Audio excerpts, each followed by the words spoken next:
Switzerland में carol जंगल के अंदर दौड़ रही होती है और उसके हाथ में वो डायमंड होते हैं जो उसने अभी अभी चुराए हैं। उसकी दोस्त एलेक्स पास ही इंतजार कर रही होती है और उसके पास वेपन्स भी तैयार होते हैं ताकि अगर कुछ गलत हो जाए तो वो मदद कर सके। लेकिन तभी एलेक्स का ध्यान भटक जाता है क्योंकि उसका बॉयफ्रेंड उसे कॉल करता है और उससे ब्रेकअप कर लेता है। कैरोल उसे डांटती है क्योंकि अगर एलेक्स ध्यान नहीं देगी तो कैरोल जंगल में रास्ता भटक सकती है। इसलिए एलेक्स तुरंत कॉल काट देती है और फिर से कैरोल को रास्ता बताने लगती है। कुछ देर बाद दोनों मिल जाती है और जंगल के अंदर से एक 4-व्हीलर चलाकर वहां से भागने लगती है। लेकिन तभी अचानक कई सारे ड्रोन्स उन्हें ढूंढ लेते हैं और उन पर फायर करना शुरू कर देते हैं। अब एक खतरनाक चेस शुरू हो जाता है। एलेक्स पूरी तेजी से गाड़ी चलाती है और गोलियों से बचने की कोशिश करती है, लेकिन उन्हें समझ आ जाता है कि अगर वो फाइट बैक नहीं करेंगी तो बचना मुश्किल है। कैरोल तुरंत व्हील संभाल लेती है और एलेक्स पीछे वाली सीट पर चली जाती है। वहां से वो अपनी गन निकालती है और ड्रोन्स पर फायर करना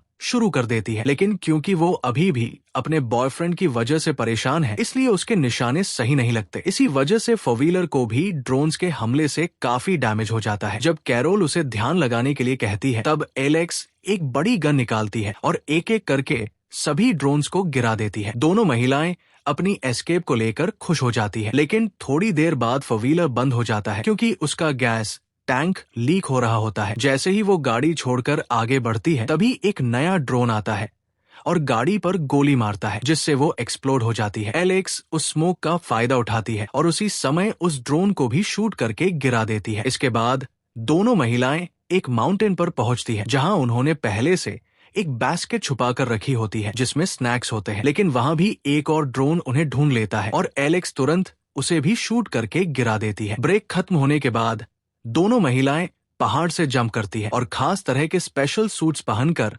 हवा में उड़ने लगती है। वो हवा में उड़ते हुए खूबसूरत व्यू का मजा लेती है जब तक कि आखिर में वो पानी में गिर नहीं जाती। कुछ समय बाद पेरिस में कैरोल को पता चलता है कि वो 6 वीक्स प्रेग्नेंट है। उसने एक कैजुअल हुकअप के दौरान प्रोटेक्शन इस्तेमाल नहीं किया था क्योंकि एक सर्जन ने उसे बताया था कि वो कभी प्रेग्नेंट नहीं हो सकती, लेकिन उस सर्जन से गलती हो गई थी। अब कैरोल के पास कुछ ही हफ्ते हैं ये फैसला करने के लिए कि वो इस बेबी को रखना चाहती है या नहीं, और क्योंकि ये एक हाई रिस्क प्रेगनेंसी है इसलिए उसे शांति और आराम की जरूरत होगी। शाम को कैरोल एक संदिग्ध बिल्डिंग में जाती है ताकि कुछ क्रिमिनल से मिल सके। वहीं दूसरी तरफ एलेक्स छिपकर बैकअप के रूप में तैयार रहती है। कैरोल उन लोगों को डायमंड्स दे देती है। वो लोग पहले उन्हें चेक करते हैं कि वो असली हैं या नहीं और फिर बताते हैं कि उन्होंने पैसे कैरोल के बॉस को भेज दिए हैं। ये सुनकर कैरोल गुस्से में आ जाती है क्योंकि ये उनके डील का हिस्सा नहीं था। तभी उनमें से एक क्रिमिनल अपने डॉग को बुलाता है और धमकी देता है कि अगर कैरोल ने ज्यादा बहस की तो वो कुत्ते से उस पर हमला करवा देगा। तभी अचानक एलेक्स अपनी लेजर साइट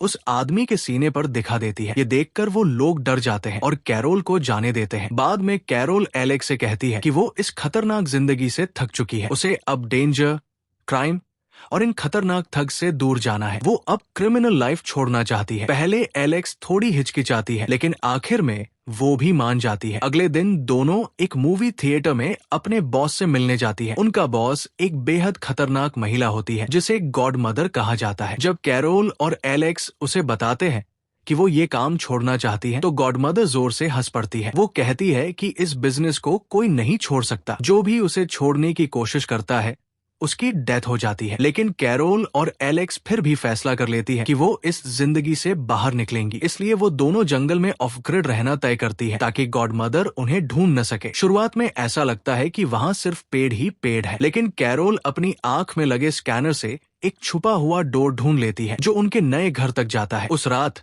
दोनों महिलाएं भविष्य के बारे में बातें करती है, पुराने म्यूजिक पर डांस करती है और खूब मजे करती है। लेकिन जब वो सो जाती है तभी उनका पेट रैबिट जंगल में भाग जाता है। उसकी आवाज से दोनों जाग जाती है और ठीक उसी समय गॉड मदर के असैसिन्स उनके घर पर फायर करना शुरू कर देते हैं। घर की दीवारें बुलेट प्रूफ होती है इसलिए अभी तक दोनों सुरक्षित रहती है। लेकिन एलेक्स को चिंता होने लगती है क्योंकि गोलियां उसकी तरफ ही आ रही होती है। इसका मतलब है कि असैसिन्स खास तौर पर उसी को मारना चाहते हैं। कुछ देर बाद गोलीबारी रुक जाती है। तभी रैबिट वापस घर में आ जाता है और उसकी वजह से पेट डोर का पता चल जाता है। एक असैसिन उस छोटे से छेद में अपनी गन डालता है और फिर से फायर करना शुरू कर देता है। घर के अंदर बहुत सारी चीजें और फर्नीचर टूट जाते हैं, लेकिन दोनों महिलाएं छुप जाती है इसलिए बच जाती है। दुर्भाग्य से उनका बनी मारा जाता है। एलेक्स उसके शरीर को पकड़कर रोती है और बदला लेने की कसम खाती है। कुछ समय बाद एक रेस्टोरेंट में कैरोल की मुलाकात फिर से गॉडमदर से होती है। गॉडमदर बताती है कि असैसिन्स सिर्फ एलेक्स को मारने आए थे। फिर गॉडमदर अपने बॉडीगार्ड को कहती है कि वो एक कुक पर गन तान दे। वो धमकी देती है कि अगर कैरोल एक आखिरी जॉब नहीं करेगी तो वो उस कुक को मार देगी। मजबूर होकर कैरोल इस मिशन के लिए मान जाती है, लेकिन वो बदले में $2 मिलियन मांगती है ताकि इसके बाद वो हमेशा के लिए रिटायर हो सके। ये मिशन कॉर्सिका आइलैंड पर है, जहाँ से उन्हें एक चीज चुरानी होगी और इस बार कैरोल को अपनी टीम खुद बनानी होगी। इसके बाद कैरोल और एलेक्स एक मास्टर प्लानर अबनर से मिलती है ताकि पूरी रॉबरी प्लान तैयार की जा सके। उनका लक्ष्य एक मशहूर पेंटिंग चुराना है जिसे एक कॉन्वेंट में एग्जीबिशन के लिए रखा जाएगा, लेकिन उनके पास उस जगह का मैप नहीं है, इसलिए पहले उन्हें वहाँ के ब्लूप्रिंट्स चुराने होंगे। अबनर उन्हें एक वेपन सप्लायर और एक गेटवे ड्राइवर का नाम देता है, क्योंकि कैरोल अब एलेक्स को ड्राइवर नहीं बनाना चाहती, क्योंकि पहले पोलैंड में एक बड़ा इंसिडेंट हो चुका है। इसके बाद दोनों एक रेस ट्रैक पर जाती है। वहाँ एक रेस ड्राइवर सैम को उसकी टीम में डांट रही होती है, क्योंकि उसे लगता है कि सैम ने कार के साथ छेड़छाड़ की है। गुस्से में सैम कार चुरा लेती है और ट्रैक पर बेहद तेज स्पीड में चलाने लगती है। वो अपने शानदार ड्राइविंग स्किल्स दिखाती है और साबित कर देती है कि समस्या कार में नहीं बल्कि ड्राइवर में थी। जब वो रुकती है तो उसकी टीममेट गुस्से में उसे फायर कर देती है। सैम सबके सामने अपना जंपसूट उतारती है और वहां से चली जाती है। इसके बाद कैरोल और एलेक्स उसे लंच के लिए बुलाती है और अपने मिशन में शामिल होने का प्रस्ताव देती है। वो कहती है कि पैसे सबके बीच बराबर स्प्लिट होंगे, लेकिन एलेक्स को अच्छा नहीं लगता कि उसकी जगह नया ड्राइवर लाया जा रहा है। वो बुरा व्यवहार करती है जिससे सैम लगभग जाने वाली होती है। तभी कैरोल दोनों को शांत करती है और सैम को मिशन में शामिल होने के लिए मना लेती है। कुछ समय बाद तीनों महिलाएं एक शिप से उस आइलैंड पर पहुंचती है। वहां उन्हें एक बहुत सुंदर हाउस मिलता है जहां वो रहने वाली है। थोड़ी देर बाद वो लोग क्लैरेंस से मिलने जाती है, जो एक ग्रोसरी स्टोर चलाता है, लेकिन असल में वो आर्म्स ट्रैफिकिंग का काम करता है। क्लेरेंस उन्हें सभी जरूरी वेपन्स देता है। इसी दौरान एलेक्स को क्लेरेंस पर थोड़ा क्रश हो जाता है और वो उससे फ्लर्ट करने लगती है। क्योंकि सैम ने पहले कभी वेपन इस्तेमाल नहीं किया था, इसलिए तीनों एक खुले मैदान में जाती है। वहाँ कैरोल सैम को शूटिंग ट्रेनिंग देती है। शाम को एलेक्स नोटिस करती है कि कैरोल अब ड्रिंक नहीं कर रही। कैरोल अपनी प्रेगनेंसी छुपाने के लिए कोई बहाना बना देती है। रात के बीच में कैरोल को अचानक क्रेविंग्स होने लगती है, इसलिए वो फ्रिज खोलकर उसमें रखी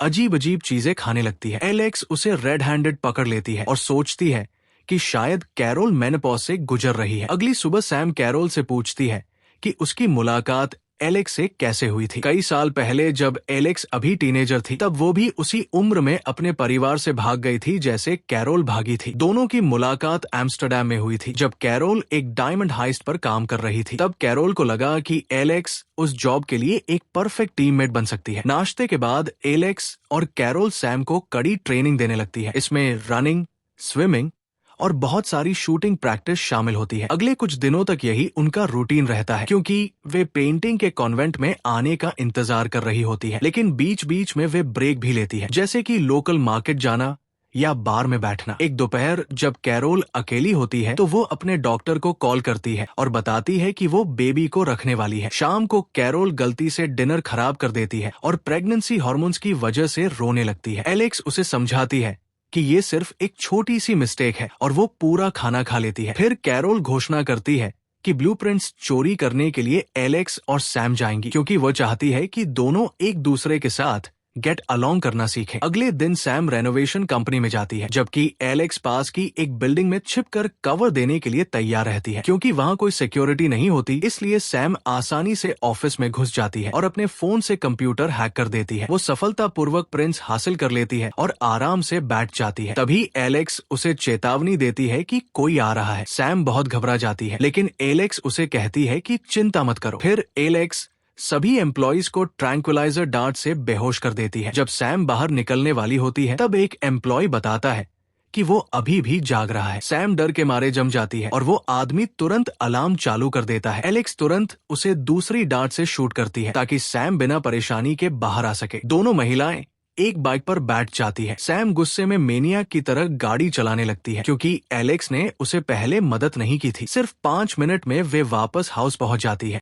जैसे ही वे पहुंचती है, एलेक्स सैम को पूल में धक्का दे देती है। शाम को महिलाएं एक फेस्टिवल में जाती है। सैम वहाँ डांस करके मजे करती है, जबकि एलेक्स को क्लेरेंस को किस करने का मौका मिल जाता है। वही एक और महिला सैम में दिलचस्पी दिखाती है और उसे किस करने की कोशिश करती है, लेकिन सैम उसे दूर धकेल देती है। बाद में निजी तौर पर सैम कैरोल को बताती है कि उसकी वाइफ की मौत हो गई थी और वो अभी भी उसे बहुत मिस करती है। कैरोल उसे वादा करती है कि अब उसके नए फ्रेंड्स हमेशा उसके साथ हैं। इसी बीच एलेक्स और क्लेरेंस एक रूम ढूंढ लेते हैं ताकि थोड़ा प्राइवेट टाइम बिता सके, लेकिन तभी एक आदमी आकर पूछता है कि क्या वह भी उनके साथ शामिल हो सकता है। एलेक्स को ये दिलचस्प लगता है और वो क्लेरेंस को कोशिश करने के लिए मना लेती है, लेकिन जैसे ही वे किसिंग शुरू करते हैं वो अजनबी अचानक क्लेरेंस को पंच मारकर बेहोश कर देता है। जब एलेक्स उससे लड़ने की कोशिश करती है तो वो आदमी आसानी से उसे काबू कर लेता है। वो उसे बेड पर फेंक देता है और उसका गला चोक करने लगता है, लेकिन एलेक्स हार नहीं मानती। वो उसे मारती रहती है जब तक कि वो झुक नहीं जाता। फिर वह अपने लंबे नेल्स से उसके सिर की कुछ स्किन नोच लेती है। बाहर फेस्टिवल फायरवर्क्स शुरू हो जाते हैं, लेकिन अंदर एलेक्स और वो आदमी लड़ते रहते हैं। एलेक्स को कुछ पंचेस लगते हैं, लेकिन वो आदमी को ग्रॉइन में किक मारकर पीछे फेंक देती है। फिर वो पास पड़ी किसी चीज से उसे मारती है। उसके बाद वो अपने शूज पहनती है और फर्श पर पड़े कई ग्लास ऑब्जेक्ट्स तोड़ देती है। फिर एक मिरर भी तोड़ देती है। दोनों लड़ने के लिए एक एक ग्लास शार्ड उठा लेते हैं, लेकिन वो आदमी ठीक से चल भी नहीं पाता क्योंकि वो बेफुट होता है। सुबह एलेक्स और क्लेरेंस उस आदमी की डेड बॉडी समुद्र में फेंक देते हैं। तब क्लेरेंस बताता है कि उसके सिर पर एक बाउंटी था, लेकिन उसे नहीं लगा था कि लोग उसे एक आइलैंड तक पीछा करेंगे। वो एलेक्स से ये बात छुपाने के लिए अपोलोजाइज करता है। उसके बाद दोनों पूरा दिन एक बोट पर बिताते हैं, मजे करते हैं और खूबसूरत व्यू का आनंद लेते हैं। क्लेरेंस उसे उन क्रिमिनल्स के बारे में भी कुछ कहानियां सुनाता है जिन्हें वह जानता है। उधर गॉडमदर कैरोल से हाउस में मिलने आती है। वो बताती है कि वो एलेक्स की जगह सैम को लाना चाहती है, लेकिन कैरोल अपने बेस्ट फ्रेंड के साथ विश्वासघात करने से इनकार कर देती है। जब एलेक्स घर लौटती है तो वो बताती है कि क्लेरेंस की कहानियों की मदद से उसे उन असैसिन्स का पता चल गया है जिन्होंने उसके रैबिट को मारा था। टीम डाउनटाउन जाती है और एलेक्स हमेशा की तरह अपने स्नाइपर स्पॉट में छिप जाती है। कैरोल और सैम उन असैसिन्स के पास जाती है और नाटक करती है कि वे डांसर्स हैं जिन्होंने उनके शो एड को देखा है। वे डांस करना शुरू कर देती है ताकि उनका ध्यान भटक सके। क्योंकि वे आदमी उनसे नजरें नहीं हटा पाते, इसलिए एलेक्स आसानी से उन्हें एक एक करके शूट कर देती है। क्योंकि कल बड़ा दिन है, इसलिए महिलाएं आज का बाकी दिन फन करते हुए और बॉन्डिंग करते हुए बिताती है। वापसी के रास्ते में कैरोल आखिरकार बताती है कि वो प्रेग्नेंट है। उसकी दोस्तें हैरान हो जाती है, लेकिन बहुत सपोर्टिव भी रहती है। इसके बाद वे एबनर से मिलती है ताकि पूरी प्लान को आखिरी बार देख सके। वे कल रात हमला करेंगी क्योंकि उस समय एक बहुत बड़ा डार्बी होगा और सभी गार्ड्स का ध्यान टीवी पर होगा।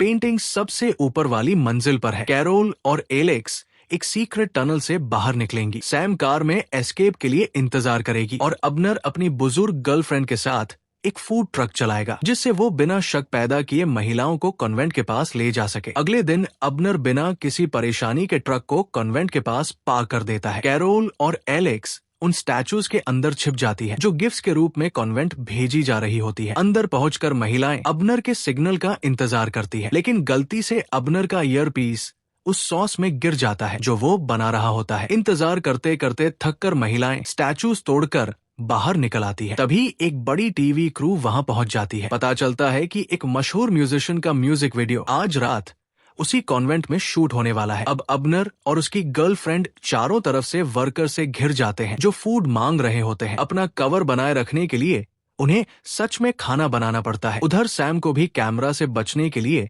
अपनी जगह बदलनी पड़ती है, जिससे वो बिल्डिंग से दूर हो जाती है। इस बीच एलेक्स सिक्योरिटी टीम को ढूंढ लेती है और उन्हें ट्रैंक्विलाइजर डार्ट से सुला देती है। एक आदमी जो कैरोल के पीछे आता है उसे भी वो गिरा देती है। फिर दोनों एलिवेटर में जाती है और सैम से बात करने की कोशिश करती है, लेकिन तभी 2 क्रू मेंबर्स भी अंदर आ जाते हैं, इसलिए उन्हें चुप रहना पड़ता है। अगली मंजिल पर पहुंचने पर वहां बहुत सारे वर्कर्स होते हैं, लेकिन कैरोल मिशन रद्द करने से मना कर देती है और कहती है कि ये लोग उनके लिए डाइवर्जन बन सकते हैं। सीढ़ियों पर 2 गार्ड्स खड़े होते हैं। दोनों महिलाएं तुरंत उन पर हमला करती है और उन्हें बेहोश कर देती है। जब एलेक्स उनके बॉडीज छुपा रही होती है तब कैरोल अलार्म सिस्टम हैक करके उसे बंद कर देती है। एक रैंडम वर्कर अंदर आ जाता है, इसलिए एलेक्स उसे भी बेहोश कर देती है। फिर कैरोल पेंटिंग को काट कर निकालने का काम शुरू करती है, लेकिन अब वहाँ अंधेरा नहीं रहता क्योंकि क्रू बहुत तेज लाइट्स लगा रही होती है। उसी समय एक और क्रू मेंबर एग्जीबिशन देखने अंदर आ जाता है। कैरोल नाटक करती है कि वो वीडियो डेकोरेशन कर रही है। वो आदमी उसकी बात मान लेता है और उससे लगातार बातें करता रहता है। आखिरकार कैरोल पेंटिंग निकालने में सफल हो जाती है। फिर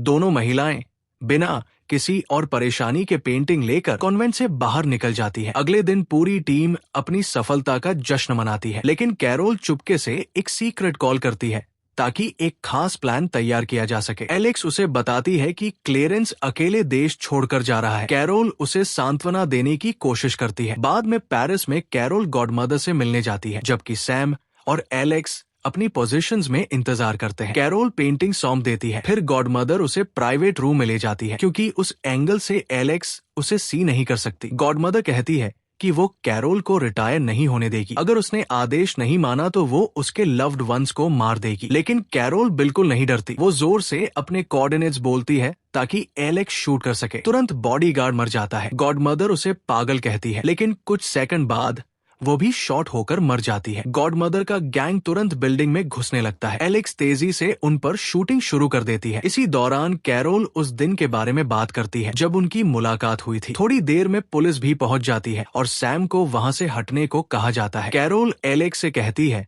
कि वो उसके लिए कितनी महत्वपूर्ण है, जिससे एलेक्स रोने लगती है। वो ये भी बताती है कि वो इस मीटिंग में ये जानते हुए आई थी कि वो जिंदा बाहर नहीं निकलेगी। एक और थग को मारने के बाद कैरोल एलेक्स से कहती है कि वो उसके बिना यहाँ से चली जाए और एक नई सुरक्षित लाइफ शुरू करे। उसी समय कॉप्स अंदर आते हैं। कैरोल अपनी गन उठाती है और एलेक्स को देखना पड़ता है कि उसकी बेस्ट फ्रेंड को गोली मार दी जाती है। सैम कॉप्स को एक स्नाइपर के बारे में बात करते सुनती है और जमी हुई एलेक्स से भागने को कहती है। अपार्टमेंट का मालिक एलेक्स को संभलने में मदद करता है। एलेक्स भागने लगती है, लेकिन सामने पुलिस खड़ी होती है और उसे कोई दूसरा रास्ता नहीं मिलता। जब वो कैरोल की बॉडी को ले जाते हुए देख रही होती है, सैम उसे सही रूम तक पहुंचाती है और फिर ड्राइव करके निकल जाती है। अब एलेक्स रूफ तक पहुंच जाती है और पुलिस से छिप जाती है। 4 साल बाद सैम कंट्रीसाइड में एलेक्स के घर जाती है। एलेक्स इन सालों में उसके कॉल्स को नजरअंदाज करती रही थी, लेकिन फिर भी उसे अंदर बुला लेती है। सैम उसे एक वेकेशन पर चलने के लिए मना लेती है। कुछ समय बाद वे दोनों डेजर्ट पहुंचती है। वहाँ एलेक्स हैरान रह जाती है जब उसे पता चलता है